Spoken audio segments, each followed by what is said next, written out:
Hi, I'm Sue Raynack. I'm a volunteer at Hospice Northwest, and I'm a member of the board as well. And I'm Penny Radford, and I have a mother who has Sue as a volunteer, which is extremely needed in the times that she's going through. And I'm Suzanne Nuwarla, Palliative Program Coordinator for Hospice Northwest Services. And we're here to tackle your hard questions about palliative care, end of life, and the impacts of life-limiting illness that you and your family may be facing.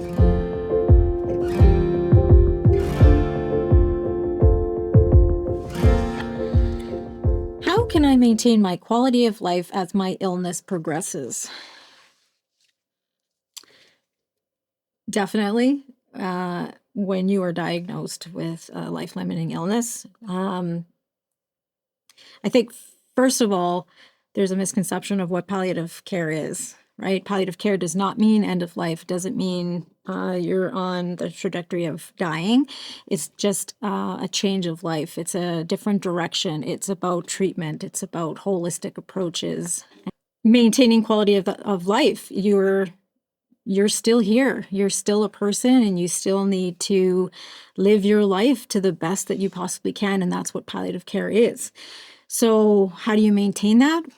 Well, first of all, doing something for yourself. Get yourself a Hospice Northwest volunteer who comes and they spend time with you and be that companion that you need to talk to about your illness or not talk to about your illness. Sometimes people don't want to talk about it. They want to laugh. They want to know about you, or they want to share the good experiences in their life. And those volunteers can also take them out of their homes, take them on outings, take them out in the community, see what's happening in this city, and yeah, letting them live their best life they possibly can right now. I find that, maintaining quality of life when you're a caregiver is about knowing that person. And it was really, really important for me to have that open communication and talking with mom as she progressed through different stages, really knowing what her wishes were, knowing who she is, what her character is, and being able to relay that to somebody else that it made sense to.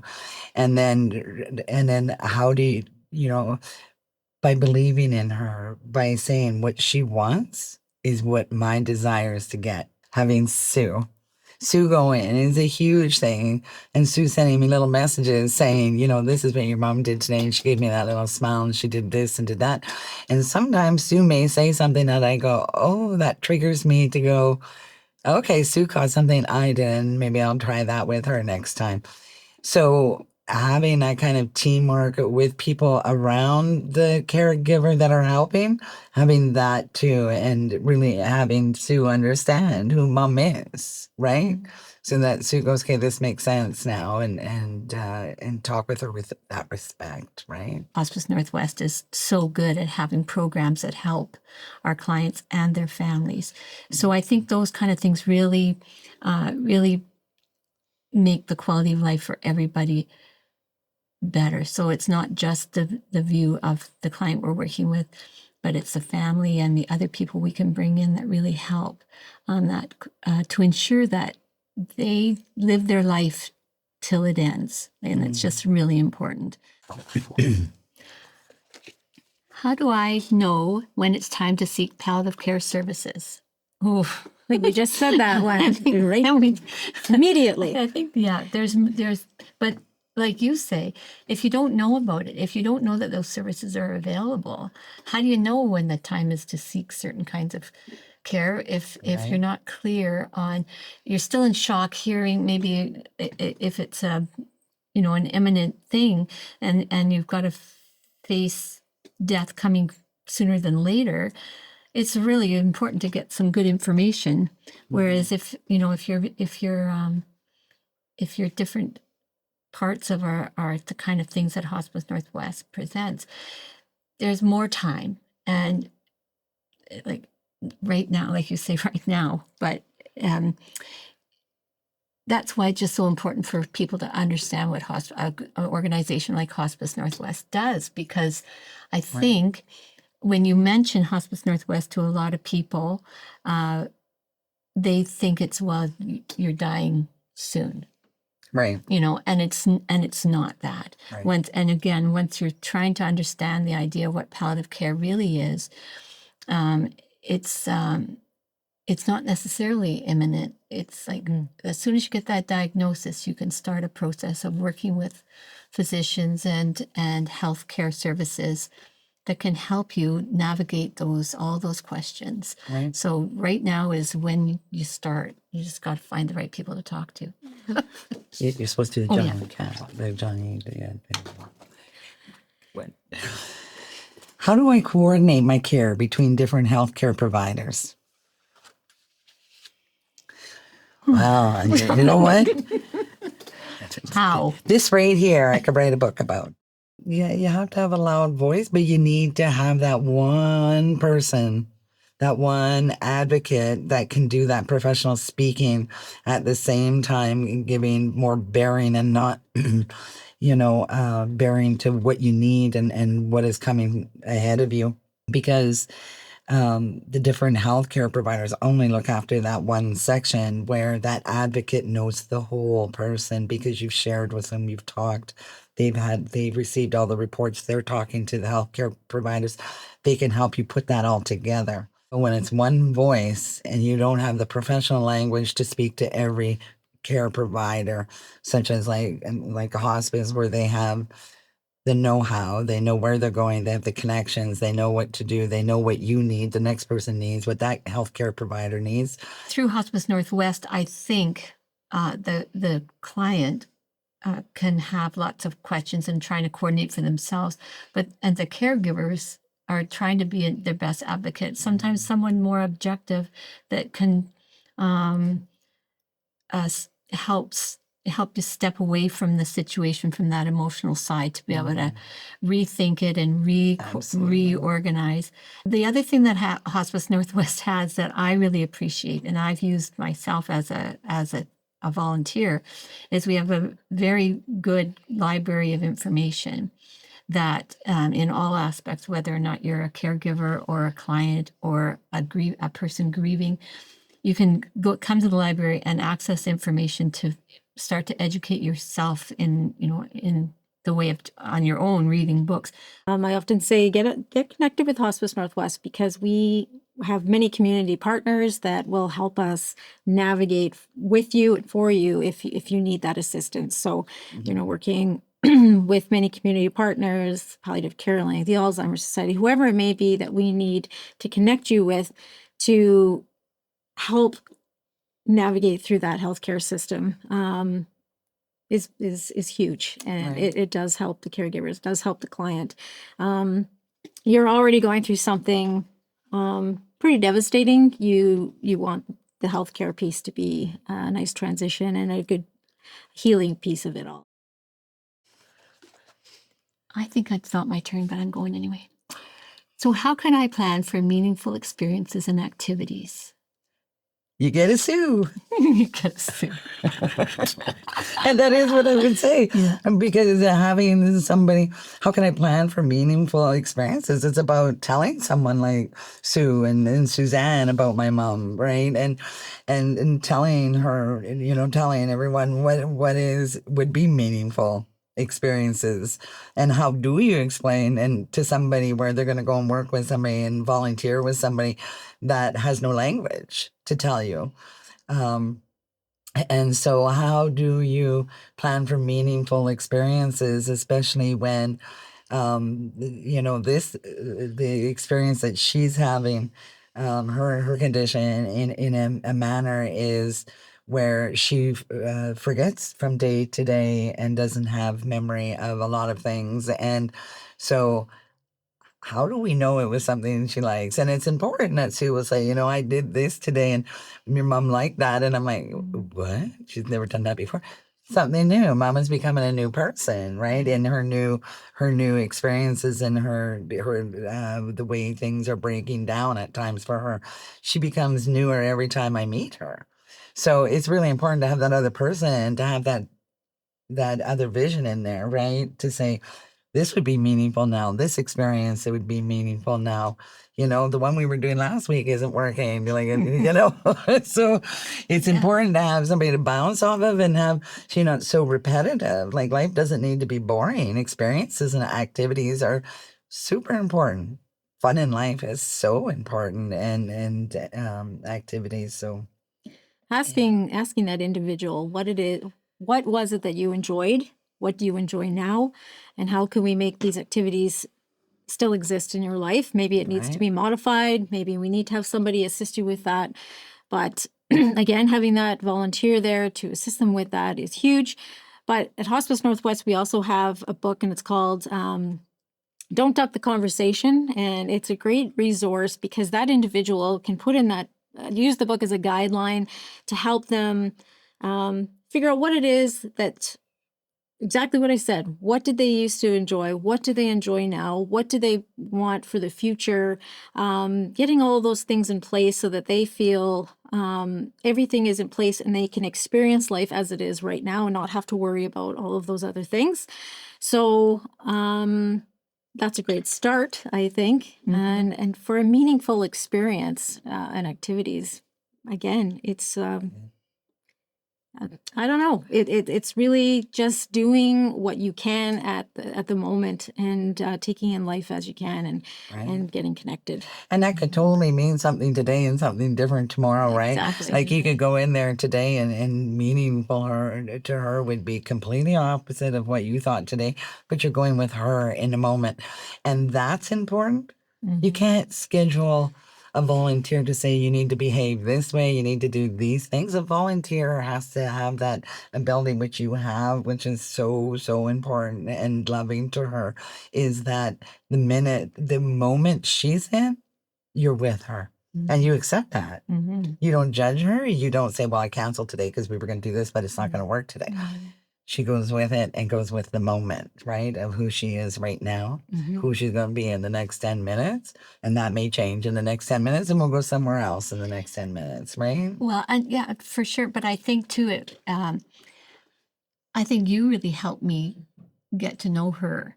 Like that first day that we met, and you really described her, who maybe she was before and who she is now. I mean, that really helped really understand where, you know, what my role was. And you're right. It's very different every time.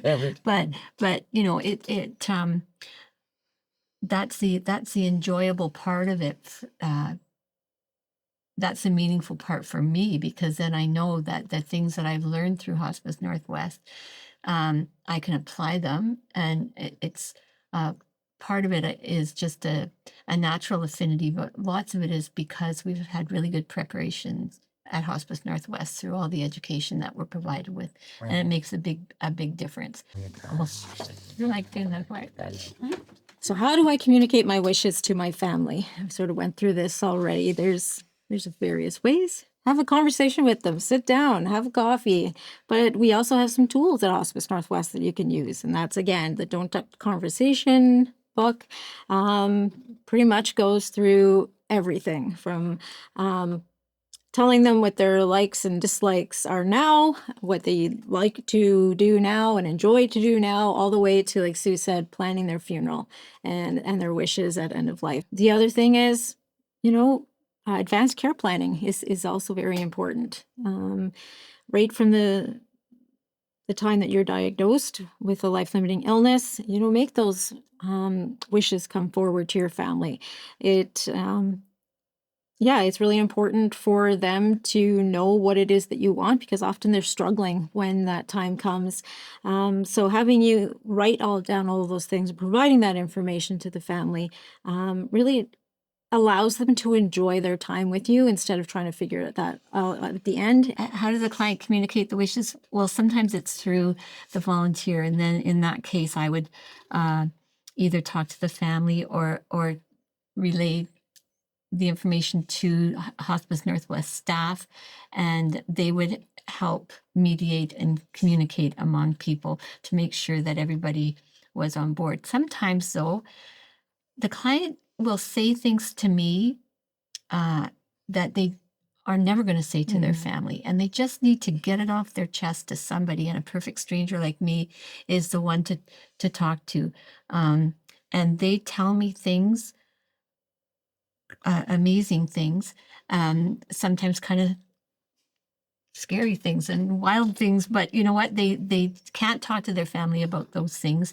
And so I've learned lots of pieces of information that, you know, are very confidential between my client and me, but that was very difficult and important for them to share with somebody. It's really important that everybody sit down and talk about it. You know, about what would we do, how would we do it, what would be our wishes. Because just like my mom, the very first thing to go with her was her language.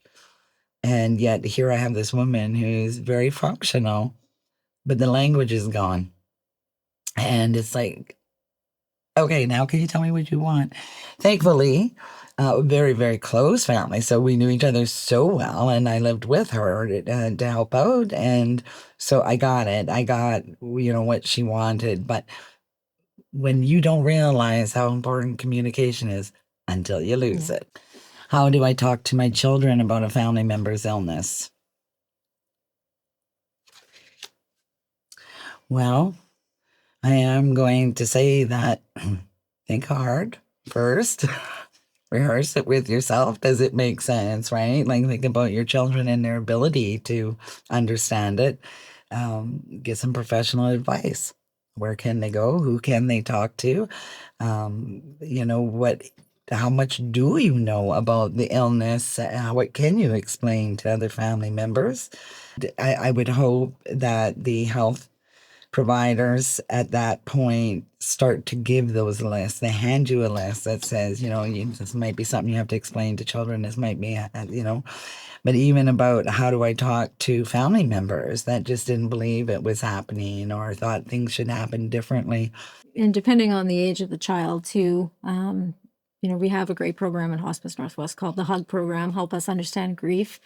And it really focuses more on the grief of a child after they lose someone, but there is always that anticipatory grief as well that Hospice Northwest can provide resources to the family and to the children and help them through this process, because it is very difficult on those little ones, or even when they're 18 years old, it doesn't make it any easier. So connecting them with us would definitely steer them in the right direction. It's just really helpful to know how, you know, how to direct people and what to say and what maybe what not to say to children in particular. But sometimes it's just being there to listen, even for parents or family members who are trying to do the best for their children, is, like you say, to go and ask somebody for some help. And that's what's beautiful about Hospice Northwest. They're there to provide that information. It's just really, it's just important to sometimes just listen. And, you know, it's just really important to be there to try and direct somebody. But just having a listening ear might just be the thing they need. Oh, this could be it. How can I best support my loved one who is facing a life-limiting illness? First step, call Hospice Northwest. Seems to be the answer. Yes, I'm going to say that for everyone. And I mean, we've said this before. The second you get that palliative diagnosis, you know, it needs to start. So connecting with us, doing that intake, or getting your doctor to put a referral in, or you can put a referral in yourself, and or that individual themselves. So you have to make sure that they're on board as well. But how can I best support my loved one? Just being present, being there with them, supporting them. It's their life, it's their decision, and just helping them navigate through, Benny said, the healthcare system, helping them find those right resources so that, you know, we can help them get connected with palliative care doctors and palliative care link and those resources inside the homes that are needed so that they can stay home if they need to. Or someone like Sue just to come in and sit with them, be a friend, be a support, allowing them to just discuss whatever it is that's bugging them that day. Maybe they need to vent, or like I said earlier, maybe they don't want to talk about it at all, but just helping them face this life-limiting illness. It's going to be difficult. It's going to be a long road ahead, and just knowing that they're not alone. Right. It's huge. Even just that need in the morning, they walk in and they say, "Oh, my, just so upset. My coffee maker's not working. It's Yeah. not." Okay, so what do you want to do? How do you want to go get that coffee? Can we get the hurdles out of the way, right? Let's go in the moment, what they need right now. Yeah, and the reality of it is how can I best support? If I was going to support you, I need to know what your rights are, so I fight for them, right? And how do I fight for them? I go get myself a Suzanne. And I get myself a suit. And then now we walk through it together, which makes it a lot better. I had a crashing road up to here until Hospice Northwest. It was crashing. I was losing family. My life was becoming different, and I need to be strong for her. So in order to be strong for her, I need this Sue and Suzanne team, right? That's true. I would have come through it a lot smoother. Kept a lot of family members more connected, kept friends more connected, which makes me a stronger person, which in end makes her a stronger person. That's the best way that you can support somebody with a life-limiting illness, is by supporting yourself first. Right. So Absolutely. Yeah. That's really very important. I think I did the other one too. Taking over now. See, that's what volunteers do. They just take over. That's okay. How can I make sure my family has support? Call hospice. Okay, this is like, well, it's true. We do have a pretty great caregiver program at Hospice Northwest. So we have implemented some different programs to our caregiver program. As said many times, if you don't take care of the caregiver, who's going to take care of their loved one? So ensuring that they have some resources as well. So Hospice Northwest does our caregiver workshop series twice a year. We have drop-in sessions where caregivers can come together and have a meal together, or learn about other resources in Thunder Bay and just chat, knowing that there's somebody else in that room that has an idea of what you're going through, because each situation is different. But just knowing that you're not alone makes a huge difference. And then doing those caregiver check-ins monthly or however many times they need it, reaching out to them, because they won't reach out to you half the time. They're just too busy, or they sometimes feel that it would be silly for me to call Hospice Northwest because it's not me with the life-limiting illness, it's this person. So I'm okay, I don't need any help, but they really do need that support as well. And then we have the caregiver support line as well. That is given to our Hospice Northwest clients, and then it's manned by volunteers and staff. And again, just another support system that they can call at any time and just vent, ask if there's any other resources out there that they can utilize, or just have a cry with. And I think just keeping everybody well informed, right? Like making sure everybody's got that connection, fine wired, right? Because as you go through, and it's shocking, it becomes shocking and confusing and scary to family members that haven't been privy to all the information or the processes or whatever. So making sure that you do have that advocate person, that support person already set up and are aware of it, all needs and how, everybody's connected. how can Hospice Northwest service help? Well, I think we can be a big help to people who are either grieving the loss of a loved one or a friend. We can certainly help if you're a caregiver and you need some relief and somebody to come and just give you a break. But it's also very important for this specific clients that Hospice Northwest has many programs to help figure out, how to best take care of yourself or take care of someone in your family. And Hospice Northwest can we have education formats that help you learn how to be a volunteer to help serve the community. We certainly have a very excellent board of directors that has has community people that have come to help us. And on the board in particular, I represent the volunteers on the board. And so it's really important that the board knows what the needs of our volunteers and what our staff are, and make sure that everyone is working effectively and efficiently. So how can you help? You get a sue. Yeah. You get a sue. Yes. Because that is how they help, right? Just that education, that informative, that advocacy, and sues. I think it's important for people to understand too that all of Hospice Northwest programs are free of charge. Right? So there's no pressure for you to have to So I find the can put fund. my bank card exactly. away. Okay. Just give us a call and we'll find the right program for you. And That makes a free of charge. difference, It totally right? does, yes. Yeah. So what does how matters mean to you? How matter is, in my mind, is how we do things. Like where my mom is at in the moment, how we're doing things. Could change today, could change tomorrow.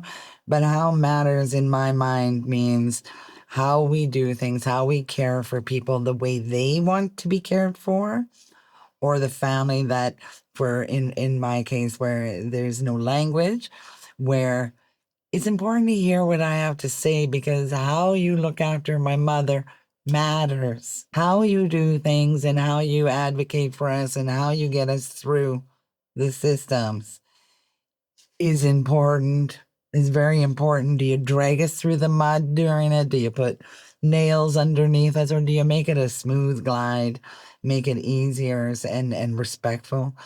How matters. And how Sue interacts with mom matters. And you hear Sue saying that, and I do it differently this time, and then I do that next time, and then I listen to what she's doing, look for the look in her eyes.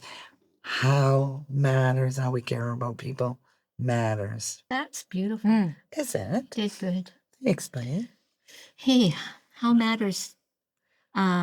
Definitely, because there are so many different ways of helping people think about death. It's not a fun topic to talk about. People don't want to talk about it, but I think how we talk about it and how we bring so many ways of coping and learning more about dying, and that it's not going to be easy, but the more knowledge you gain and the more information you have, it's like anything, you're just going to be better at traveling there if you have a roadmap and if you have a good vehicle. And I think Hospice Northwest provides that safe place to be as you go through this process. How matters, it's individualized. It's really focusing on what their needs are. And I've said this many times through this interview, but I do believe that the journey is the individuals, and we need to ask them. We need to involve them in all of this and ask their wishes, and how can we make this journey for you as good as we possibly can. Because I'm not asking you to redesign my mom. That's right. Yeah. And you're still here. You're still living. And how can we make life as good for you as we possibly can? So all matters. Yeah. Hopefully by now you know that you're not alone in having hard questions. Hospice Northwest Services has extensively trained volunteers like Sue to help people like Penny and yourself. So please reach out at any time. Thank you. Thank you. Thank you. Well, thank you. Yeah, and thank you.